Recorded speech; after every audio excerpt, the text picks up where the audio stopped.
Adopting a kitten is a wonderful experience, but we must remember that kittens are sensitive creatures which need special care for proper development. This is why Animal Wise explains what you need to know to look after a kitten.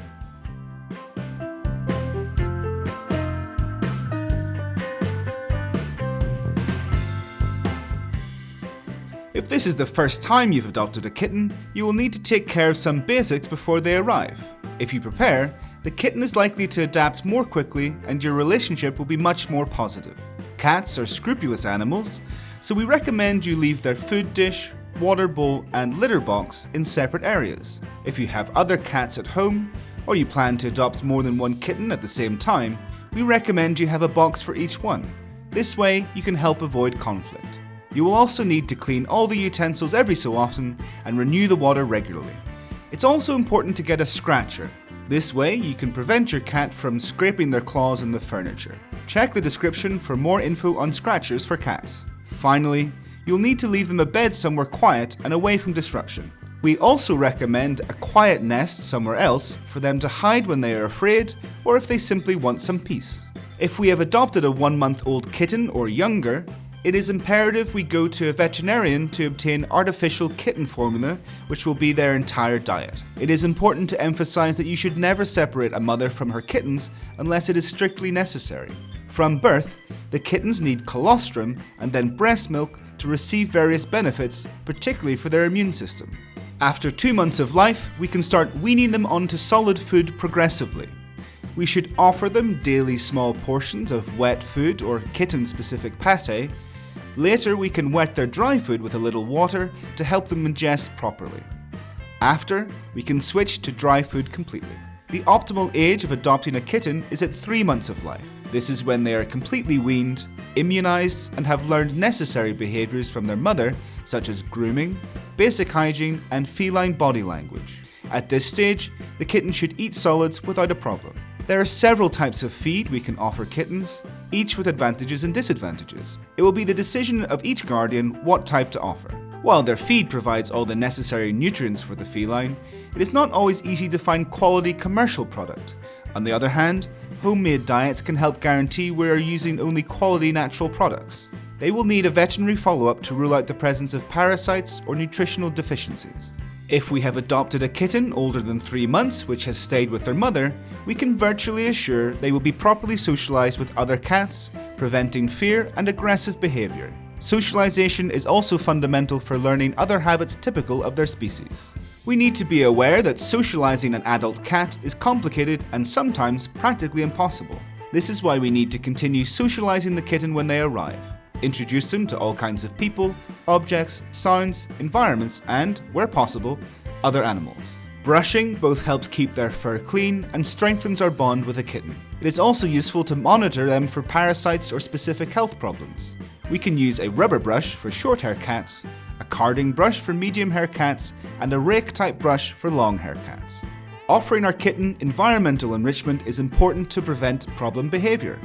It also helps stimulate their intelligence and avoid stress, anxiety, and depression. We can enrich their day-to-day with intelligence games, food vending toys, or catnip. Even a cardboard box can provide plenty of stimulation. Apart from intelligence games, encouraging physical activity is important for developing muscle. It also helps to prevent obesity. We can buy our kitten tunnels or cat trees, or even simply place treats up in high places so they have to work to get to them. A cat may not actually enjoy a toy you buy them because you don't engage with them in the right way. They need to play and have fun with you. Especially if they have no other feline friends, you will need to spend time with the kitten playing and bonding together. In addition to these activities, they will need one thing above all: love. Your kitten will never be happy if they do not have a loving and caring family by their side. They will want to sleep on top of you and lick you as a sign of affection. It is false to say that cats are not caring animals which, given the right opportunity, can become your best friend. Deworming our kitten will be a fundamental aspect of their health, especially if they have access to the outside or other animals. This will help to prevent infestations by internal or external parasites. Deworming should start at 1.5 months of age and be supervised by the veterinarian. It is recommended we deworm the cat every 15 days until the kitten reaches 3 months of age. Then deworming should be done once a month until the cat reaches 6 months of age, and once every 3 months thereafter. We need to bear in mind the advice of a professional veterinarian, since both internal and external deworming should be done with specific products for kittens with the correct dosage. We will also initiate the vaccination schedule at about 2 months of age. The first vaccine for cats is often the feline trivalent, which is used to protect the cat from feline panleukopenia, feline rhinotracheitis, and calicivirus. These vaccines will need a booster shot on an annual basis, and we will need to strictly follow these schedules. If we want our cat to grow up healthy and happy, it is essential to take our cat to the vet every 6 to 12 months. Here is our video for today. Leave a comment below if you have your own helpful tips to share, give a like if you found the video useful, and subscribe for more to come. We'll see you next time.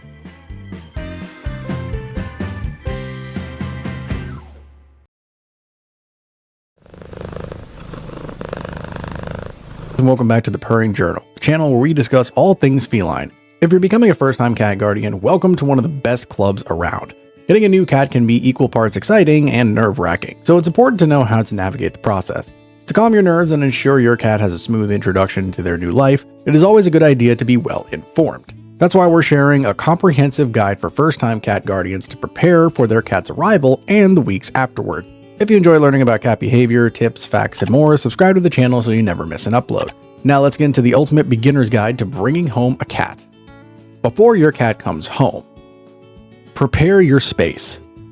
One of the first but most important steps to take when preparing for your cat's arrival is to set your home properly. After all, your cat will be spending the majority, if not all, of their time in your house, so you want to make sure that it is a great place to be. By the way, any cat products that we mention will be linked in the description box below. Cat-proof your home. The very first step of the cat process is to cat-proof your space. This means making sure that your space is safe and accessible for your cat. Cats are very curious and they love to explore, so anything that your cat could possibly get into, they probably will. To keep your cat safe, make sure to properly secure and tuck away all electrical wires and cords. Also ensure that your cat is not able to get into any appliances. Store cleaning products, medications, and anything else that might be hazardous to your cat in drawers or closets. And consider adding baby locks. Move breakable items into a secure location, one where your cat can't access them. Keep in mind that cats are great jumpers, so moving something up to a high shelf isn't always the best option. You should also properly store all open food and make sure that your pantry can be well secured. If you have a lot of houseplants, ensure that they are all safe for cats, as lots of common houseplants are toxic to cats. Set up a space for your cat. Your cat, just like you or me, needs their own space. You should try to designate an area of your home as your cat's space, a space that is tailored for their needs and provides them with a private, quiet place to retreat when they need some time alone. This can be a whole room, or if you don't have the space, a nice corner or nook. It is best to find covered spaces, as cats tend to feel more secure in enclosed spaces rather than open ones. Gather supplies. Before you bring your cat home, you need to make sure that you have all the supplies that you need. You should make sure all of your cat's needs are being met, and it is important to make sure that you have everything you need beforehand. Food and water bowls. First, you should get food and water bowls. Generally, it is best to get a wide, shallow bowl to make sure that the food is easily accessible and that your cat doesn't get whiskers fatigue. Stainless steel, glass, and ceramic are all common options, but stainless steel is often recommended since it is non-porous, durable, and easy to clean, making it a practical and hygienic choice. Many good cat bowls are also dishwasher safe, making them especially easy to clean. As for water bowls, you can either get a similar bowl to the food bowl, or you can opt for a pet water fountain. Many cats prefer water fountains to water bowls, as they are naturally drawn to moving water over still water. This will encourage your cat to drink more water, helping promote good hydration. Litter boxes. Though litter boxes are not the most glamorous, they are very important. After all, no one likes a cramped or smelly bathroom. When choosing a litter box, there are a few factors to consider, including size and design. Make sure to get your cat a litter box that is not too small. It is generally recommended that the litter box to be at least 1.5 times the length of your cat from their nose to the tip of their tail. Your cat should have enough room to enter the litter box, do their business, and turn around to exit without feeling cramped or stuck. It is also important to get a litter box that is deep enough. You should generally fill the litter box with 2 to 3 inches of litter, and the box should be deep enough that litter does not overflow or fly out when your cat digs. Another feature of the litter box to consider is the entrance. You should get a litter box with a wide and tall enough entrance for your cat to comfortably enter and exit. Litter boxes also come covered or uncovered. Cats typically prefer uncovered litter boxes so that they have multiple escape routes. However, some cats prefer covered litter boxes for privacy. For the ultimate convenience and hygiene, you can also consider a reputable automatic litter box such as the litter robot. Toys and scratching posts. It is very important to supply your cat with enough enrichment to keep them mentally and physically stimulated. You can provide a variety of toys, from independent toys to interactive ones. Toys are meant to engage with your cat's instincts, including stalking, hunting, pouncing, and scratching. Scratching posts are a great way to ensure that your cat gets out their scratching urges on something that is not your nice couch. Other toys like feather wands or laser toys are great ways to keep your cat entertained. Playtime is also one of the best ways to bond with your cat. When your cat first arrives, give them time to acclimate. When your cat first arrives, they will probably feel quite overwhelmed. After all, they are in an entirely new environment and they haven't yet been able to evaluate their safety. So it's a good idea to confine your cat to a comfortable, safe, and quiet space to give them time to acclimate to their new surroundings. This could be your bedroom, a spare room, or any other space that you can set aside for a few days. This safe room should ideally not be heavily used by you or other residents in the home.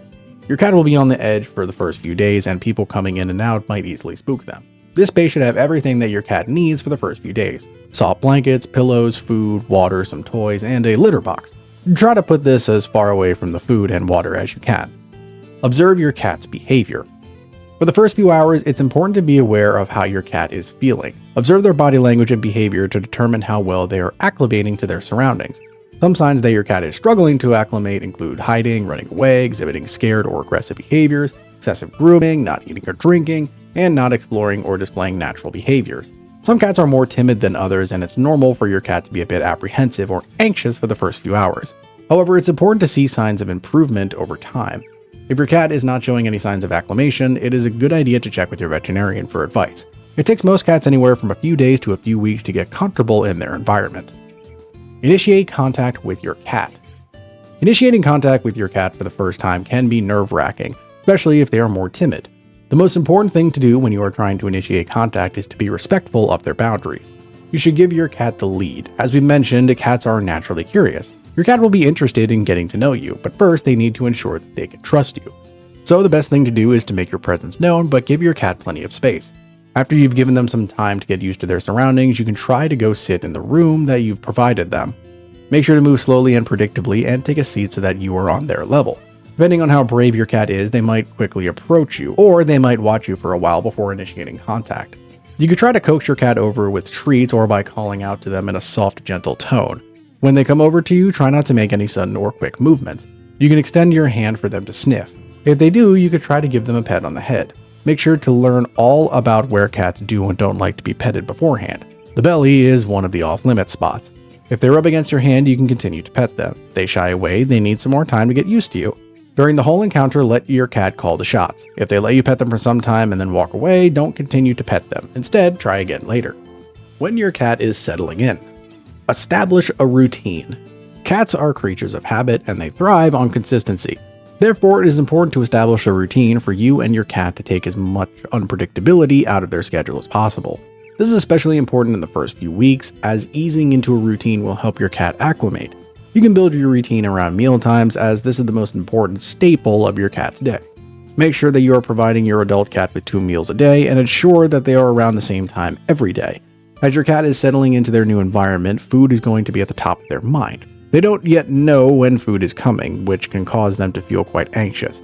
If you establish a strict routine with feeding, your cat will come to expect food at certain times of the day, thus eliminating fear of food insecurity. It will also help establish a trusting relationship between you and your cat, as your cat will learn that you are reliable. You should also incorporate playtime into your routine. For your cat's health and to strengthen your relationship, you should dedicate at least 20 minutes of playtime with your cat every day. The more your cat can predict about their day, the less stress they are likely to experience. Of course, life is unpredictable and you can't stick to a routine perfectly. But if there are markers throughout your day, like wake up time, meal time, playtime, and bedtime, your cat will feel much more secure and relaxed. Be patient. One of the most important things to remember as a first-time cat guardian is to have patience with your cat and with yourself. Adopting a cat is a big adjustment, and it will take time for both of you. To establish a loving, trusting relationship with your cat takes time and effort, and it isn't always easy. After all, you and your cat can't communicate in the same way that you can communicate with others, so you have to adapt to each other's needs. This could take time, and it's okay to make mistakes along the way. Not all progress is linear. Being a cat guardian is an incredibly rewarding experience, but it can also be quite stressful, especially if it's your first time. But by taking the time to properly prepare and educate yourself, you could make the process